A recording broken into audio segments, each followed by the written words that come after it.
Praise the lord. దైవవాక్కు సమూయేలు రాసిన మొదటి గ్రంథము 25వ అధ్యాయము 2-3 వచనాలు చదువుకుందాం. కర్మేలులోని మాయోను నందు ఆస్తి గలవాడొకడు కాపురముండెను.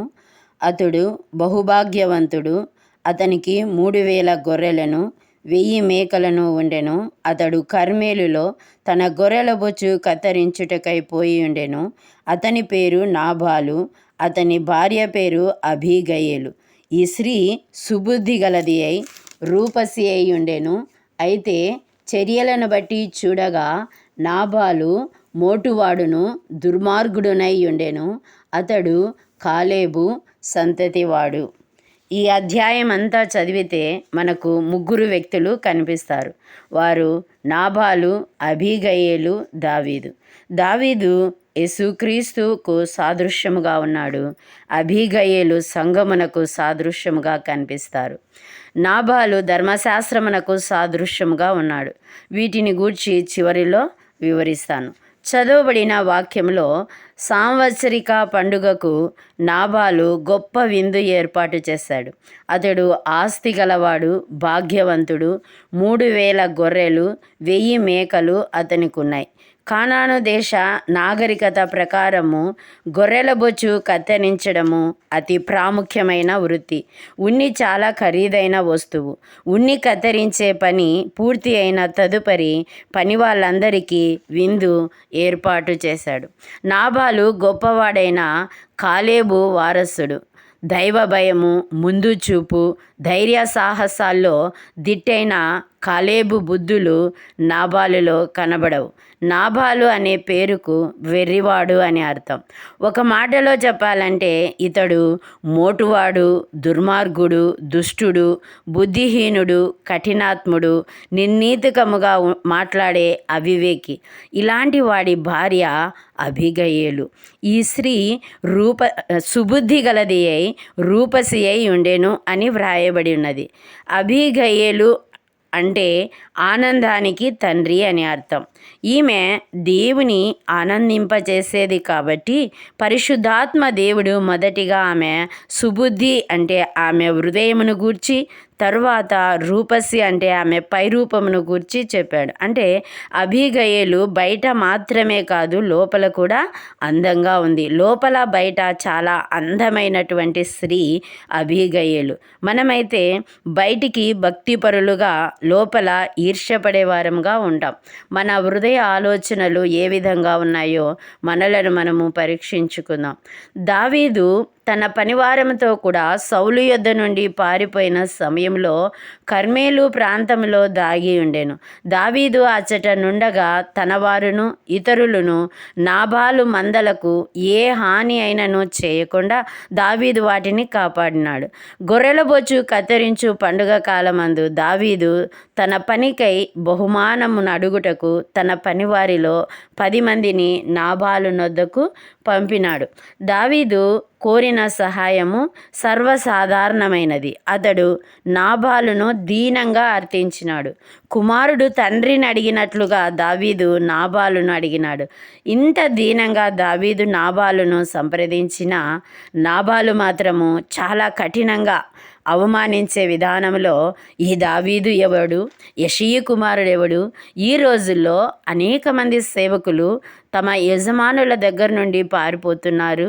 నా పని వాళ్లకు సిద్ధపరిచిన రొట్టెలు, నీళ్లు, మాంసము ఎక్కడి నుంచో వచ్చి పడ్డ ఈ గుంపుకు ఇచ్చివేయాలా అని హేళనగా మాట్లాడి దావీదు పనివారిని ఒట్టి చేతులతో పంపినాడు.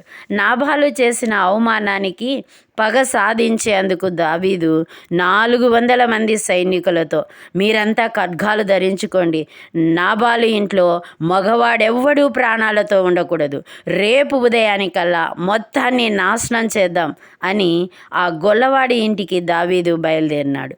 17వ వచనంలో చూస్తే నాబాలు పనివాడు ఒకడు అబీగయీలు దగ్గరకు వచ్చి, అమ్మా, ఏం చేస్తావో బాగా ఆలోచించుకో. అయ్యగారికి మాకు ఘోర విపత్తు రాబోతుంది. అయ్యగారు ఎవ్వరి మాట వినని పనికి మాలినవాడు, మొండివాడు. అందువల్ల మీ దగ్గరికి వచ్చాను అని అన్నాడు. సమూయేలు రాసిన మొదటి గ్రంథము 25వ అధ్యాయము 18వ వచనం చదువుకుందాం. అందుకు అబీగయీలు నాబాలుతో ఏమీయూ చెప్పక త్వరపడి 200 రొట్టెలను 2 ద్రాక్షారసపు తిత్తులను వండిన 5 గొర్రెల మాంసమును 5 మానికల వేసిన ధాన్యమును 100 ద్రాక్ష గెలలను 200 అంజూరపు అండలను గార్ధాబముల మీద వేయించి. ఇక్కడ అబీగయీలు జ్ఞానము గల స్త్రీ. ఆమె చురుకుగా పనిచేస్తుంది. దావీదు సేవకులతో నాబాలు వ్యవహరించిన తీరు గురించి పనివాడు తెలియజేసినప్పుడు అబీగయీలు సమయాన్ని వృధా చేయలేదు. ఆమె తన భర్త వద్దకు వెళ్ళి వాదనకు దిగలేదు. బదులుగా ఆమె సమస్యను ఎలా పరిష్కరించాలి అనే దానిపై చర్యలు తీసుకుంది. అబీగయీలు స్వయంగా తానే అన్ని పనులు చేసేందుకు సిద్ధమైంది. ఆకలితో ఉన్న 600 మందిని తృప్తిపరచడానికి ఆహారం ఎంత అవసరమో ఆలోచించి అందరికీ అవసరమైన ఆహారాన్ని సమకూర్చింది. అత్యవసరమైనటువంటి రొట్టెలు, మాంసము మాత్రమే కాకుండా ద్రాక్షారసము, వేచిన ధాన్యము, ద్రాక్ష గెలలు, అంజూరపు అండలు తీసుకొని ఆమె వాటిని గాడిదలపై ఎక్కించుకొని తన పని వారితో నాకు ముందుగా వెళ్ళుడి, నేను మీ వెనకే వస్తున్నానని చెప్పి సేవకుల్ని పంపివేసింది. ఇక్కడ అబీగయీలు యుక్తిగా ప్రవర్తించింది. బహుమానము ఒక వ్యక్తికి అవకాశాన్ని ప్రసాదిస్తుంది. మనకు తెలుసు, యాకోబు తన మామైన లాబాను నొద్ద నుండి వచ్చే మార్గ మధ్యంలోనే తన అన్న అయిన ఏశావును ఎదుర్కొనుటకు ఏశావు కొరకు ఒక కానుకని ఇచ్చి నాకంటే ముందుగా మీరు పోండి అని తన దాసులతో చెప్పినట్లు ఆదికాండము 32వ అధ్యాయంలో వ్రాయబడింది. ఈ పాఠాన్ని అబీగయీలు అనుసరించింది. ముందుగానే సేవకులు మొదలుపెట్టినారనమాట. ఆమె పంపిన కానుకలు దావీదు హృదయాన్ని మెత్తపరిచి అతని కోపాన్ని చల్లార్చినాయి. అబీగయీలు గాడిదనెక్కి దావీదును ఎదుర్కొనేందుకు బయలుదేరింది. దావీదును కనుగొని గాడిదను దిగి సాష్టాంగ నమస్కారము చేసి తన వినయాన్ని, గౌరవాన్ని చూపించింది. 24, 25 వచనాలు చదువుకుందాం. నా ఏలినవాడా, ఈ దోషము నాదని ఎంచుము. నీ దాసురాలనైన నన్ను మాటలాడనిమ్ము. నీ దాసురాలనైన నేను చెప్పు మాటలు ఆలకించుము. నా ఏలినవాడా, దుష్టుడైన ఈ నాబాలును లక్ష్య పెట్టవద్దు. అతని పేరు అతని గుణములను సూచించుచున్నది. అతని పేరు నాబాలు, మోటుతనము అతని గుణము. నా ఏలినవాడు పంపిన పనివారు నాకు కనబడలేదు. తన భర్తను కాపాడేందుకు అబీగయీలు ప్రయత్నించింది. ఏమంటా ఉంది? అయ్యా, తప్పంతా నాది. మీరు పంపిన మనుషులను నేను చూడలేదు. ఒకవేళ వాళ్ళని నేను చూచి ఉంటే ఎలాగో ఈ సమస్య పరిష్కారానికి కృషి చేసేదాన్ని అంటుంది. నాబాలు క్షమాపణ కోసము అబీగయీలు అర్థించలేదు, కానీ ఆమె తనను క్షమించవలసినదిగా వేడుకుంటుంది. అబీగయీలు దేవునిని కేంద్రముగా పెట్టుకొనింది. యెహోవా జీవముతోడు అనే మాటలో ఆమె ఆలోచనలో దేవుణ్ణి ముందుంచి వ్యవహరించింది. తన భర్త, తన సేవకుల జీవితముల గురించి మాత్రమే కాక దావీదు కీర్తి ప్రతిష్టల గురించి కూడా ఆలోచిస్తుంది. అతని కోసము భవిష్యత్తులో ఏర్పరిచిన ప్రణాళికలను ఆమె చూడగలిగింది. 28 వచనం నుంచి 31 వచనం వరకు చదువుకుందాం. నీ దాసురాలునైనా నా తప్పు క్షమించుము. నా ఏలిన వాడవగు నీవు యెహోవా యుద్ధములను చేయుచున్నావు గనుక నా ఏలిన వాడవగు నీకు ఆయన శాశ్వతమైన సంతతినిచ్చును. నీవు బ్రతుకు దినములన్నింటను నీకు అపాయము కలుగకుండును. నిన్ను హింసించుటకైనను నీ ప్రాణము తీయుటకైనను ఎవడైనను ఉద్దేశించిన ఎడల నా ఏలిన వాడవగు నీ ప్రాణము నీ దేవుడైన యెహోవా యొద్దనున్న జీవపు మూటలో కట్టబడును. ఒకడు ఒడెస్సులతో రాయి విసిరినట్లు ఆయన నీ శత్రువుల ప్రాణములను విసిరివేయును. యెహోవా నా ఏలిన వాడవగు నిన్ను గూర్చి సెలవిచ్చిన మేలంతటిని నీకు చేసి నిన్ను ఇశ్రాయేలుల మీద అధిపతినిగా నిర్ణయించిన తరువాత నా ఏలిన వాడవగు నీవు రక్తమును నిష్కారణముగా చిందించినందునకే గాని నా ఏలిన వాడవగు నీవు పగ తీర్చుకొనునందుకే గాని మనోవిచారమైనను దుఃఖమైనను నా ఏలిన వాడవగు నీకు ఏమాత్రమును కలగకపోవునుగాక. యెహోవా నా ఏలిన వాడవగు నీకు మేలు చేసిన తరువాత నీవు నీ దాసురాలునగు నన్ను జ్ఞాపకము చేసుకొనుము అనెను. ఇక్కడ అబీగయేలు దావీదు జీవితంలోని 3 ప్రాముఖ్యమైన విషయాలను గూర్చి ముందుగా ప్రవచించింది. మొదటిగా, దేవుడైన యెహోవా దావీదునకు శాశ్వతమైన సంతతినిచ్చును అని. 2వ సమూయేలు గ్రంథము 7వ అధ్యాయము 16వ వచనము, నీ మటుకు నీ సంతానమును నీ రాజ్యమును నిత్యము స్థిరమగును, నీ సింహాసనము నిత్యము స్థిరపరచబడును అనెను. దేవుడైన యెహోవా దావీదుకి ఇచ్చిన వాగ్దానం ఇదే. అంతేకాక లోకరక్షకుడైన యేసుక్రీస్తు యూదా గోత్రములోని దావీదు సంతతి నుండి ఈ లోకానికి వచ్చినాడు. అబ్రహాము కుమారుడగు దావీదు కుమారుడైన యేసుక్రీస్తు వంశావళి అని మత్తయి సువార్త 1:1 వ్రాయబడింది. రక్షణ పొందిన వారంతా యేసుక్రీస్తు సంతానమై ఉన్నారు. దీనిని బట్టి దేవుడైన యెహోవా దావీదునకు శాశ్వతమైన సంతతినిస్తున్నారని అబీగయేలు చెప్పిన ప్రవచనము నెరవేరినట్లు తెలియచున్నది. రెండవది, అబీగయేలు దావీదు యొక్క ప్రాణము అతని శత్రువుల చేతికి చిక్కకుండా యెహోవా యొద్దనున్న జీవపు మూటలో కట్టబడునని ప్రవచించింది.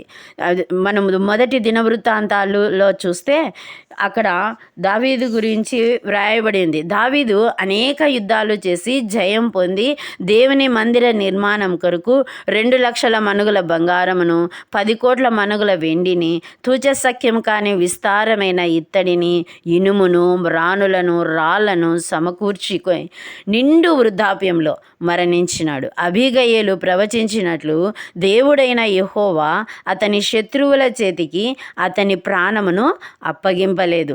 మూడవదిగా చూస్తే, అబీగయేలు ఒకడు వడిసెలతో రాయి విసిరినట్లు యెహోవా దావీదు శత్రువుల ప్రాణములను విసిరివేయును అని ప్రవచించింది. దావీదును చంపాలని ప్రయత్నించిన రాజైన సౌలు యుద్ధములో చనిపోయినాడు. అలాగే దావీదు కుమారుడైన అబిషలోము కూడా యుద్ధంలో మరణించినాడు. అంటే దావీదును కించబరిచిన నాబాలు గుండె పగిలి రాతి వలె బిగుసుకొని దేవునిచే మొత్తబడి చనిపోయినాడు. అబీగయేలు ప్రవక్తిని కాదు, కానీ ఆమె సుబుద్ధి కలిగిన సామాన్యమైనటువంటి స్త్రీ. ఆమె చెప్పిన 3 ప్రాముఖ్యమైన సంఘటనలు దావీదు పట్ల నెరవేరడం మనం చూసాం. అబీగయేలు వివేకంతో ప్రవర్తించి 2 ఘోరమైనటువంటి అపాయములను ఆపివేయగలిగింది. మొదటిగా చూస్తే, దావీదు చేతిలో నాబాలు అతని సంతానము యావత్తు నాశనం కాకుండా ఆపగలిగింది. రెండవది, ఆవేశంలో పగ తీర్చుకున్నటకు బయలు వెళ్ళిన దావీదును ఆపగలిగింది. దావీదు కోపావేశంలో తన మంచి స్వభావాన్ని మర్చిపోయినాడు. కానీ అబీగయేలు పంపిన హృదయపూర్వకమైన కానుకలు, ఆమె యొక్క సమయస్ఫూర్తి, ఆదరణ మాటలతో శాంతించి సమాధానపడ్డాడు. దావీదు మనస్సాక్షి మేల్కొనింది. ఈరోజు నన్ను కలుసుకునేందుకు నిన్ను పంపిన ఇశ్రాయేలుల దేవుడు స్తుతింపబడునుగాక. దేవుడు నిన్ను ఆశీర్వదిస్తాడు. నీ మాటలు విన్నాను, నీ మనవిని అంగీకరించి తిని సమాధానముగా నీ ఇంటికి పొమ్మని ఆమెతో చెప్పినాడు. మొదటి సమూయేలు గ్రంథము 25వ అధ్యాయము 36, 37 వచనాలు చదువుకుందాం. అబీగయేలు తిరిగి నాబాలు నొద్దకు రాగా, రాజులు విందు చేసినట్లు అతడు ఇంటిలో విందు చేసి త్రాగుచు బహు సంతోషించుచు మత్తుగా నుండెను గనుక తెల్లవారు వరకు ఆమె అతనితో కొద్దో గొప్పో మరేమియూ చెప్పక ఊరకుండెను. ఉదయమున నాబాలునకు మత్తు తగ్గి ఉన్నప్పుడు అతని భార్య అతనితో ఆ సంగతులను తెలియజెప్పగా భయము చేత అతని గుండె పగిలెను. అతడు రాతి వలె బిగుసుకొని పోయెను. నాబాలు తాగుడు మత్తు దిగి స్పృహలోకి వచ్చిన తర్వాత ఆమె నాబాలుకు అతని ఘోరమైన తప్పును గుర్తు చేస్తుంది.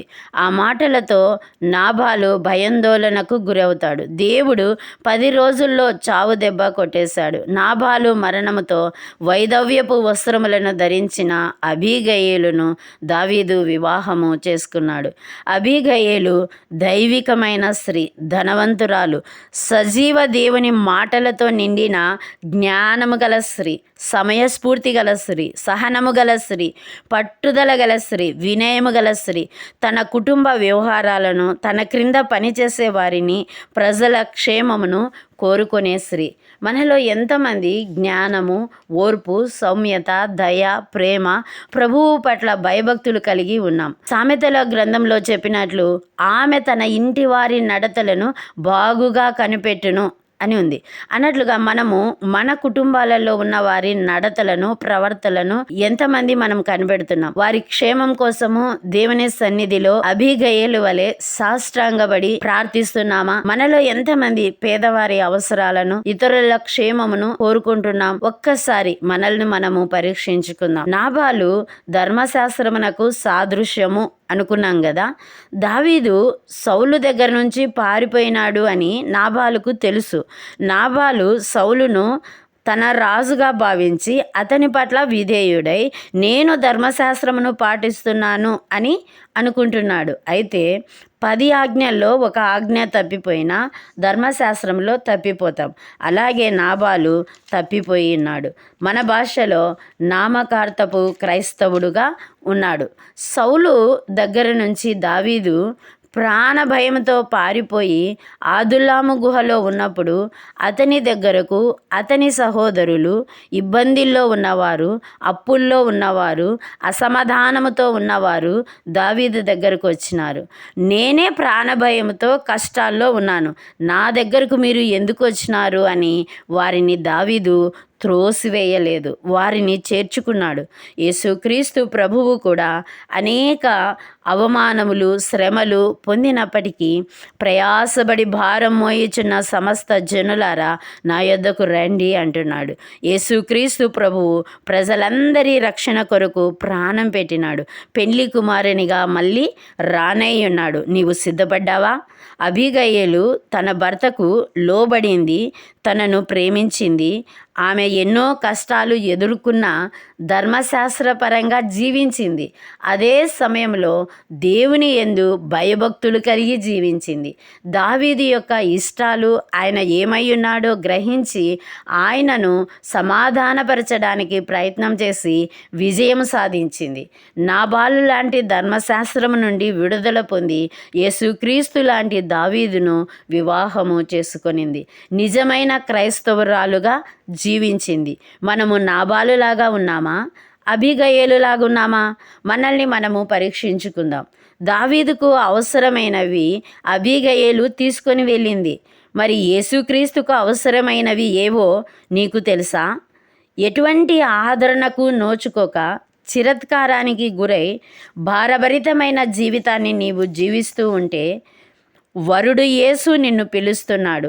నిన్ను సృష్టించిన వాడు నీకు భర్త అయ్యున్నాడు గనుక నీ అవమానానికి ప్రతిగా రెట్టింపు ఘనతను నీకిస్తాడు. ఇప్పుడే ఆయన సన్నిధిలో మోకరిల్లి నీ జీవితాన్ని యేసుకు సమర్పించి దీవెనలు పొందుకో. అబీగయేలు వలె మనల్ని మనము తగ్గించుకొని మన యేసుకు లోబడి జీవిద్దాం. ప్రభువు కృప మనకు తోడయ్యుండును గాక. ఆమేన్.